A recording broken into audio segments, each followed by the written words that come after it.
வணக்கம் மக்களே! நீங்கள் கேட்டுக்கொண்டிருப்பது நீதியா இல்லை தென்றலா அத்தியாயம் 107. கதைய கேட்போமா? ஆதிசேஷன் மதுவையும் ராகவனையும் மொத்தமாக பிரிக்க மிக பெரிய திட்டம் ஒன்றை தீட்டிக் கொண்டிருந்தார். என்ன அங்கிள் சொல்றீங்க? நீங்க சொல்றது எனக்கு ஒண்ணு புரியல என்றான் ஆதிசேஷன். நீ நினைச்சிருந்தா என்னோட சொத்தை எல்லாம் அபகரிச்சு இந்த 4000 கோடி சொத்துக்கும் எஜமான ஆகியிருக்கலாம். ஆனா நீ அதை செய்யல. மாறா நீயும் அப்பாவும் என்ன தேடி வந்து என் சொத்தை என்கிட்ட ஒப்படைச்சிங்க. இதை விட ஒரு நல்ல குணமுள்ள ஒருத்தனை எங்க போனாலும் என் பொண்ணுக்கு மாப்பிள்ளையா ஆக்க முடியாது. நீதான் என் பொண்ண கட்டிக்கிட்டு அவளையும் அவ குழந்தையையும் எனக்கு அப்புறம் நல்லா பாத்துக்கணும்பா என்று கிருஷ்ணமூர்த்தி ஆதிசேஷனை பார்த்து சொல்ல, அங்கிள், இந்த கல்யாணத்துல என்னோட வாழறதுல உங்க மகளுக்கு சம்மதம்னா நான் கண்டிப்பா வாழ்க்கை முழுவதும் அவங்களுக்கு அவங்க மகனுக்கு துணையா இருக்க நான் தயார் என்று ஆஸ்கார் அவர் வாங்கும் அளவுக்கு நடித்து தள்ளினான் ஆதிசேஷன். கிருஷ்ணமூர்த்திக்கு ராகவனோடு தன் மகள் திரும்பவும் சேர்ந்து வாழ்ந்தால் அவன் சம்பாதித்து வைத்திருக்கும் எதிரிகளாலோ அல்லது அவனாலோ தன் மகளின் உயிருக்கு ஆபத்து ஏற்படும் என்று பயந்தவர் தனக்கென இருக்கும் மகளையும் இழக்க தயாராக இல்லை. அதனாலேயே தவறு என்று தெரிந்தும் தன் மகளுக்கு ஆதிசேஷனை திருமணம் செய்து வைக்க தீர்மானம் செய்திருந்தார் கிருஷ்ணமூர்த்தி. இந்த விஷயத்தை கிருஷ்ணமூர்த்தி மது ராகவனை விட்டு வந்த அன்றே யோசித்து வைத்திருந்தார். ஆனால் திருமணமாகி வயிற்றில் பிள்ளையோடு இருக்கும் தன் மகளை யார் மனம் முடிப்பார் என்று கவலையில் இருந்தவருக்கு ஆதிசேஷனை தானாக வந்து மதுவை பற்றி பேசியதும் மொத்தமாக அனைத்தையும் கூறிவிட்டார் கிருஷ்ணமூர்த்தி. ஆதிசேஷனுக்கு திவ்யா தான் பிடிக்கும் என்றாலும் ராகவனின் நிம்மதியை கெடுக்க வேண்டும் என்பதற்காகவே மதுவை திருமணம் செய்ய சம்மதித்திருந்தான். அது மட்டுமல்லாமல் மதுவை ஆதிசேஷன் விட்டுவிட்டால் கிட்டத்தட்ட 4000 கோடி சொத்தும் அல்லவா கைவிட்டு போகும் என்று எண்ணியவன் அந்த மது கழுத்துல பேருக்கு தாலிய கட்டி கல்யாணம் முடிஞ்சதும் சொத்தையெல்லாம் மொத்தமா என் பேருக்கு மாத்திட்டு அவளை போட்டுட வேண்டியதுதான் என்று வக்கிரமாக யோசித்த ஆதிசேஷனுக்கு தெரியவில்லை. அவன் ஆசையெல்லாம் நிராசையாகத்தான் போகும் என்று. அடுத்த நாள் காலை அரண்மனையே பரபரப்பாக இருந்தது. அரண்மனையில் தாலிக்கு தங்கம் உருக்கும் பூஜைக்காக அனைத்தும் தயாராகி கொண்டிருந்தது. அங்கு அந்த சடங்கிற்கு வந்த பூசாரிகள் பூஜைக்கு தேவையான எல்லா பொருட்களையும் எடுத்து வைத்துக் கொண்டிருக்க, தங்கம் முறுக்க வந்த ஆசாரிகளும் அவர்களின் வேலையை பார்த்து கொண்டிருந்தனர். அங்கும் இங்கும் வேலை பார்த்து தெரிந்து கொண்டிருந்த திவ்யாவை பிடித்து நிறுத்தினான் சஞ்சய். திவ்யா, என்ன அனிமாவை இன்னும் காணும்? அனிமாவை பார்த்து நீயும் சீதாவும் பேசுறீங்க தானே என்றான் சஞ்சய். பேசணும், அவளும் வர்றேன்னு தான் சொன்னா என்றாள் திவ்யா. ஓ, ஓகே. அப்புறம் கல்யாண வேலையெல்லாம் பரபரப்பா போயிட்டு இருக்குல்ல என்று சஞ்சய் சொல்ல, ஆமா என்றாள் திவ்யா. நான் ரெஸ்ட் எல்லாம் இல்லாம ஓடிட்டே இருக்கேன். இடையில அண்ணி பிரச்சனை வேற. I am so tired Divya என்றான் சஞ்சய். எது டயர்டா? சஞ்சய்க்கு டயர்டா என்றாள் திவ்யா. ஏய், நானும் மனுஷன் தாண்டி என்றான் சஞ்சய். சரி சரி என்றாள் திவ்யா. திவு என்றான் சஞ்சய் செல்லமாக திவ்யாவை. அதை கேட்ட திவ்யாவோ, எது திவ்யாவா என்றால் சிரித்து கொண்டே. ஆமா, திவ்யாங்கிற பேரை சுருக்கி திவ்வு என்றான் சஞ்சய். சரி, நீ எப்படியா கூப்பிட்டுக்கோ, எனக்கு வேலை இருக்கு, தல நான் போகணும் என்று திவ்யா சொல்ல, டயர்டா இருக்குன்னு சொல்ற, நீ கிளம்புறேன்னு சொல்ற என்று திவ்யாவின் கையை சஞ்சய் பிடிக்க, சஞ்சய் என்ன பண்ற, சுத்தி எல்லாரும் இருக்காங்க பாரு என்று அங்கிருந்த ஐயர்களை கண்ணால் காட்டினார் திவ்யா. அவங்க அவங்க வேலையை பாக்குறாங்க, நாம நம்ம வேலையை பார்ப்போம் என்று சஞ்சய் திவ்யாவை வம்பளுக்க, உனக்கு தைரியம் ஜாஸ்தி தான். ஐயோ, ராகவன் மாமா வராங்க என்று திவ்யா சொன்னதும் சட்டென்று திவ்யாவின் கையை விட்டு சஞ்சய் மாடிப்படியை பார்க்க அங்கு ராகவன் இல்லை. நல்லா ஏமாந்தியா என்றாள் திவ்யா சிரித்து கொண்டே. உன்ன என்ன பண்ற பாரு என்று திவ்யாவின் கையை மீண்டும் சஞ்சய் பிடிக்க முயல, திவ்யாவோ அங்கிருந்து கிளம்பியே விட்டால், ஒரே ஓட்டமாய் ஓடியே விட்டாள். எனக்குன்னு ஒரு டைம் வரும், அப்போ பாத்துக்கிறேன்டி ஒண்ணு. சிக்காமையா போயிடுவ என்று திவ்யாவை பார்த்து கொண்டே முதுச்சுக்குள் முணுமுணுத்தான் சஞ்சய்.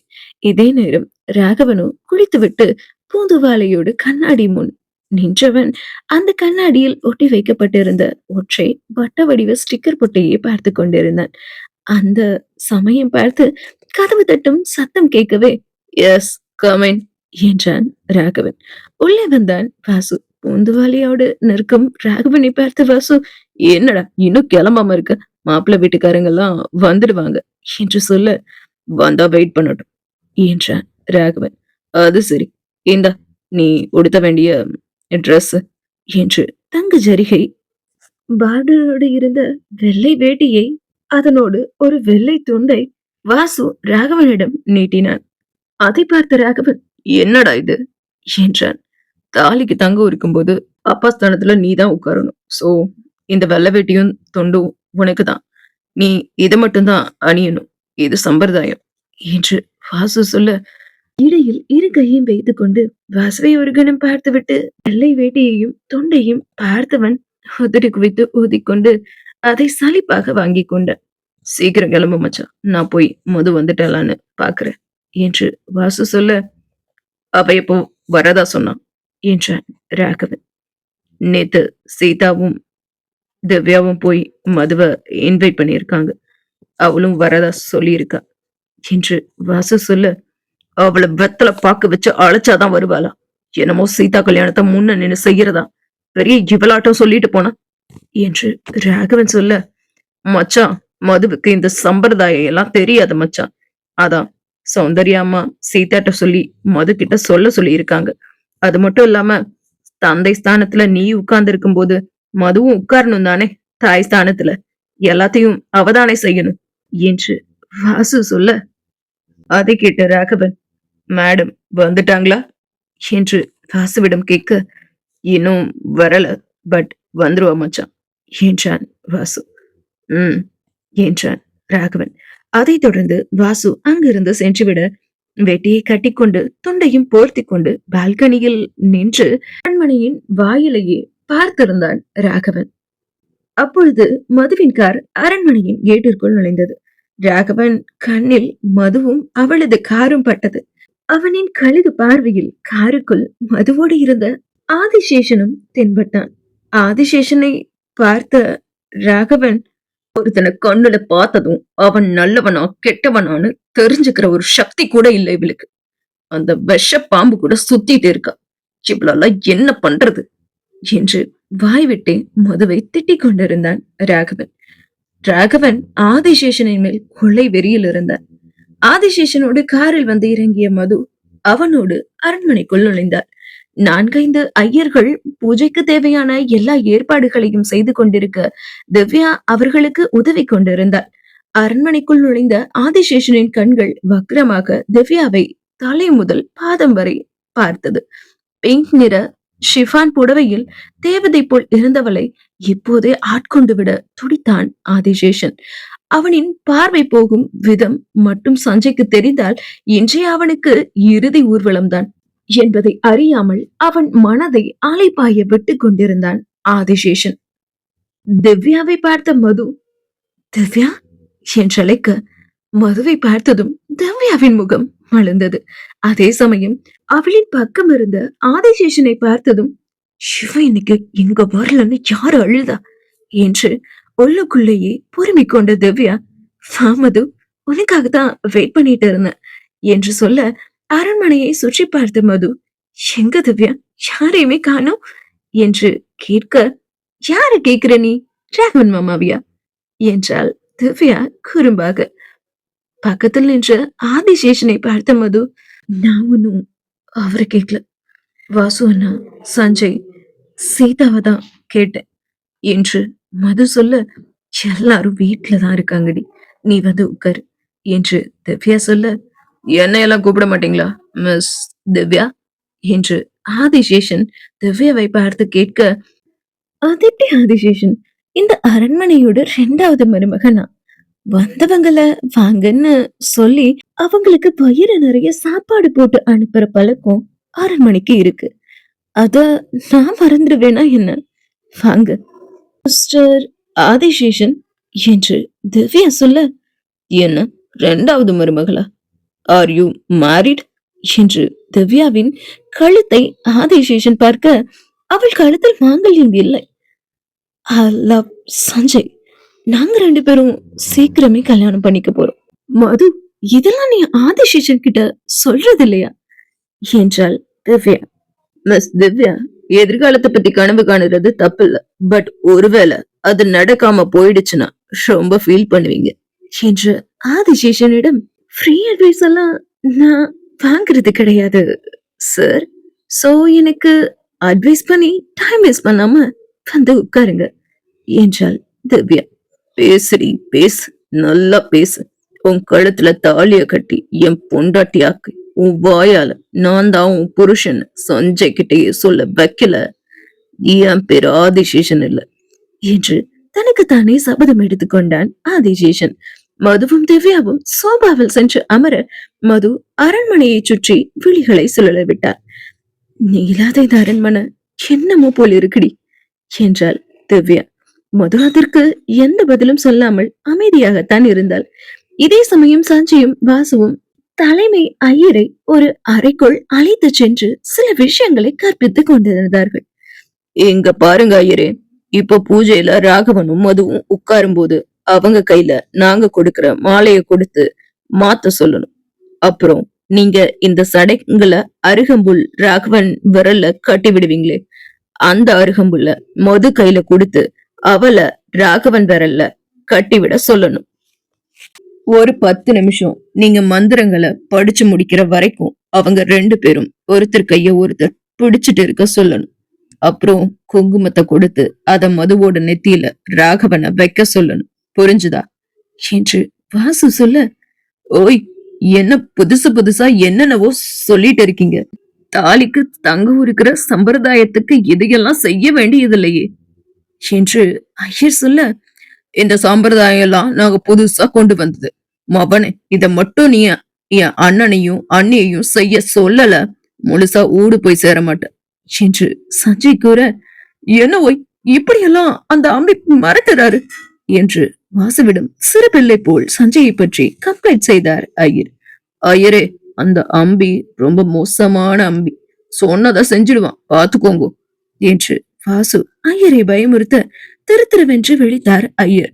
மாம்ஸ், இவர் வேலைக்காக மாட்டார் போல, அந்த கன்னை எடுங்க என்று சஞ்சய் சொல்ல, இல்ல இல்ல இல்ல, அதெல்லாம் எடுக்காதீங்க, நான் நீங்க சொன்னா போலவே செஞ்சிடுறேன் என்றார் ஐயர். சரி ஐயரே, இப்போ வெளியே போய் உங்க சிசிய பெருமக்கள் கிட்ட எல்லாம் இத சொல்லிடுங்க, ஏதாவது சொதப்பிட போறாங்க என்று வாசு சொல்ல, சரி சரி, நான் போய் சொல்லிடுறேன். ராமா, என்ன மன்னிச்சிடுப்பா, என் உசுறு எனக்கு முக்கியம் என்றபடியே ஐயரும் வெளியே செல்ல தன் சிசியர்களிடம் விஷயத்தை கூறினார் ஐயர். அதன் பிறகு வாசுவும் சஞ்சயும் வெளியில் வர, வரவேற்பறையில் மதுவை பார்த்த வாசுவும் சஞ்சயும் அவள் பக்கம் சொல்ல, அண்ணிமா எப்படி இருக்கீங்க என்றான் சஞ்சய். இங்க இருந்ததை விட அவங்க ராஜ்யத்துல மது ரொம்பவே நல்லா இருக்காங்க என்று பதில் ஆதிசேஷன் சொல்ல, அவனை முறைத்தான் சஞ்சய். சஞ்சய், மாப்பிள்ளை வீட்டுக்காரங்க இன்னும் வரலையா என்று மது கேட்டு கொண்டிருக்கும் போதே சௌந்தர்யா, சாத்விகா மற்றும் ஆதித்யன் வர, சீதாவும் அவள் அறையிலிருந்து வெளியில் வந்தாள். அவர்களை பார்த்ததும் மது எழுந்து நிற்க, அந்த நேரம் ராகவனும் படியிலிருந்து இறங்கி வர, எல்லோரின் பார்வையும் ராகவனின் மேல் திரும்பியது. எல்லோரும் ஒரே திசையை பார்ப்பதை பார்த்த மது, ராகவன் வந்துவிட்டான் என்பதை உணர்ந்தவள் அவளும் படியின் பக்கம் பார்வையை செலுத்த, வெள்ளை வேட்டியோடும் மேலில் தொண்டோடும் ராகவன் வர, அவளையும் அறியாமல் அவன் படிக்கட்ட தேகத்தில் படிந்த அவளது விழிகள் சற்று மேலே ஏறி அவனின் கண்களை பார்த்தாள். ராகவனும் மதுவைத்தான் பார்த்து கொண்டிருந்தான். இருவரின் பார்வையும் ஒரே நேர்கோட்டில் சந்தித்தது.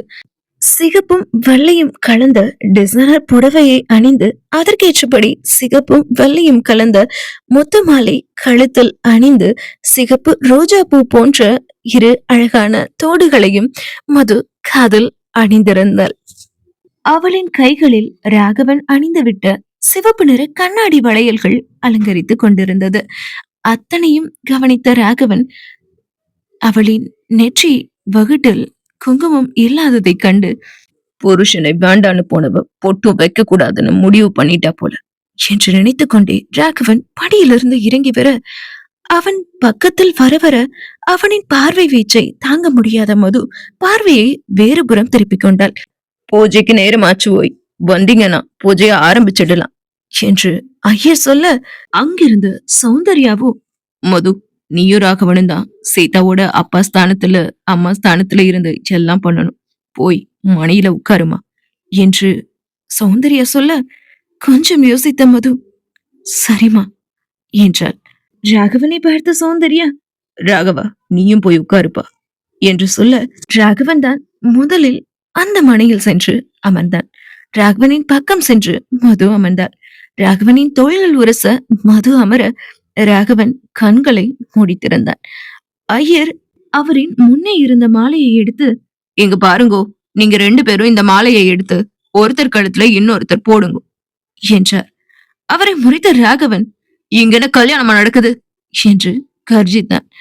அது அது அது வந்து என்று அவன் கர்ஜனையை பார்த்த ஐயர் தடுமாற, ராகவா இதெல்லாம் சம்பிரதாயம்பா, இதெல்லாம் பண்ணிதான் ஆகணும் நம்ம சீதாக்காக என்று வாசு சொல்ல, அதன் பிறகு வாசுவையும் முறைத்த ராகவன் ஐயர் நீட்டிய தட்டில் இருந்த மாலையை எடுத்துக்கொள்ள மதுவும் ஒரு மாலையை எடுத்துக்கொண்டாள். எழுந்து மாலையை மாத்திக்கோங்கோ என்று ஐயர் சொல்ல மதுவும் ராகவனும் எழுந்தனர். அவர்கள் அமர்ந்திருந்த மனையில் வெள்ளை வேட்டிக்கு கீழ் 2 முட்காலிகள் போடப்பட்டிருந்தது. முட்காலி தடிக்கை மது விழப்போக அவளை இடையோடு பிடித்து விழாமல் நிறுத்தினான் ராகவன். இருவரின் கண்களும் ஒருவரை ஒருவர் பார்த்து கொள்ள இருவருக்குள்ளும் ஏதோ மின்சாரம் பாய்ந்த உணர்வு. ராகவனின் கையணைப்பில் இருந்த மது மெதுவாக எழுந்து அவன் கையணைப்பில் இருந்து விலகி நிற்க அவளால் ராகவனை பார்க்கவே முடியவில்லை. இருந்தும் மாலையை அவன் கழுத்தில் போட்டுதானே ஆக வேண்டும். மாலையை போடுங்கோ என்று ஐயர் சொன்னதை கேட்டு மது முதலில் ராகவனின் கழுத்தில் மாலையிட ராகவனும் அவளையே பார்த்து கொண்டு தன் கையில் இருந்த மாலையை மதுவின் கழுத்தில் போட்டான். அந்த நேரம் பார்த்து வாசுவின் கைபேசியில் பாட்டு ஒலித்தது. பூக்கள் பூக்கும் தருணம் ஆருயிரே பார்த்ததாரும் இல்லையே, உளரும் காலை பொழுதை முழுமதியும் பிரிந்து போவதில்லையே, நேற்று வரை நேரம் போகவில்லையே, உனதருகே நேரம் போதவில்லையே, எதுவும் பேசவில்லையே, இன்று ஏனோ எதுவும் தோன்றவில்லையே என்ற பாடல் வாசுவின் கைபேசியில் இருந்து ஒலிக்க, அந்த பாடலை கேட்டு மதுவின் கண்கள் கலங்கியது. அவள் கண்கள் கலங்குவதை பார்த்த ராகவன் அவள் மனதை புரிந்து கொண்டவனாய், வாசு இந்த நேரத்துல என்ன பாட்டு வேண்டி கிடக்கு என்று சொல்ல, சாரி மச்சான் ரிங்டோன் என்றான் வாசு. மொபைல்ல முதல்ல சைலண்ட்ல போடுறா என்றான் ராகவன். சரி மச்சான் என்றான் வாசு. இப்போது வாசுவின் அருகில் இருந்த ஆதித்யன், டே மச்சான் உண்மையை சொல்லு, இந்த சடங்கு சம்பிரதாயம் எல்லாம் உன்னோட வேலை தானே என்று கேட்க, ஆதித்யனை திரும்பி பார்த்த வாசு, பேசாம நீ இந்த பிசினஸ் வேலையெல்லாம் தூக்கி போட்டுட்டு போலீஸ் வேலையில சேர்ந்துடுறா, எப்படி கரெக்டா கண்டுபிடிச்ச என்றான் வாசு. அதெல்லாம் அப்படித்தான் மச்சான் என்று வாசுவை பார்த்து கண்ணடித்தான் ஆதித்யன். என்னடா அது கண்ணெல்லாம் அடிக்கிற, யாராவது பார்த்தா தப்பா நினைக்க போறாங்க என்றான் வாசு. இவர்கள் இருவரும் பேசிக் கொண்டிருக்கும் போது, சார் நீங்க மேடம் நெத்தி வகுட்டுல சுமங்கலி போட்ட வைங்கோ என்று ஐயர் சொல்ல, ஐயர் நீட்டிய குங்குமத்தை எடுத்து ராகவன் மதுவின் பக்கம் கொண்டு செல்ல கண்களை மூடிக்கொண்டாள் மது. ராகவன் குங்குமம் இட்டு முடிக்க விழிகளை திறந்தவளின் விழிகளிலிருந்து 2 சொட்டு கண்ணீர் உருண்டு விழ, அதை பார்த்து ராகவன், நான் இன்னும் உயிரோடு தாண்டி இருக்கேன், எதுக்கு அலற என்று மதுவுக்கு மட்டும் கேட்கும்படி சொல்ல, மது எதுவும் பேசாமல் அமைதியாக இருந்தாள். இப்போ 2 பேரும் உட்கார்ந்துக்கலாம், உட்காருங்கோ என்று ஐயர் சொல்ல மதுவும் ராகவனும் அமர்ந்தனர். இப்போ மேடம் நீங்க சார்வால் கையில இந்த அருகம்புல்ல கட்டிவிடுங்க என்று மதுவின் கையில் அருகம்புல்லை ஐயர் கொடுக்க, அதை வாங்கி கொண்ட மது ராகவனை பார்க்க, அவன் மதுவின் பக்கம் தனது வலது கையை நீட்ட ராகவனின் விரலை பார்த்த மதுவின் கண்கள் அதிர்ச்சியில் பெரிதானது. அவளின் இதயமோ வேகமாக துடித்தது. ராகவனின் விரலில் மதுவின் மெட்டி தன் காலிலிருந்து கழண்டு விழுந்த காணாமல் போன அந்த மெட்டி எப்படி ராகவன் கையில் என்று யோசித்த மதுவிற்கு புரிந்துவிட்டது. அப்போ நேத்து அவரு ஹோட்டல்ல நான் பார்க்க போனது இவரு கண்டுபிடிச்சிருப்பாரோ?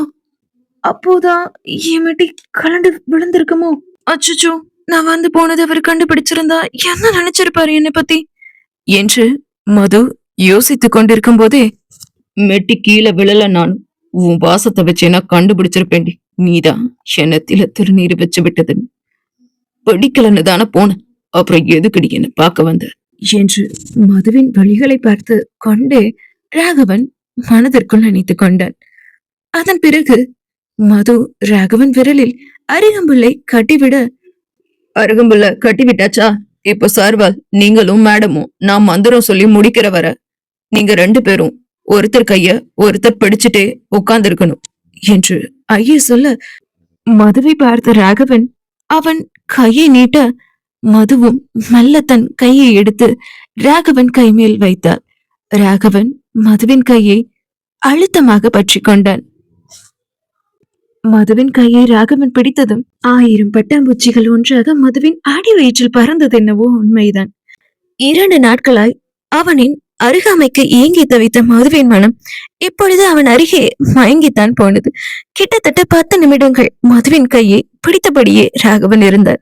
இதையெல்லாம் பார்த்த ஆதிசேஷனுக்கு தான் அங்கு இருக்கவே முடியவில்லை. தீயில் விழுந்த புழுவாக துடித்துக் கொண்டிருந்தான்.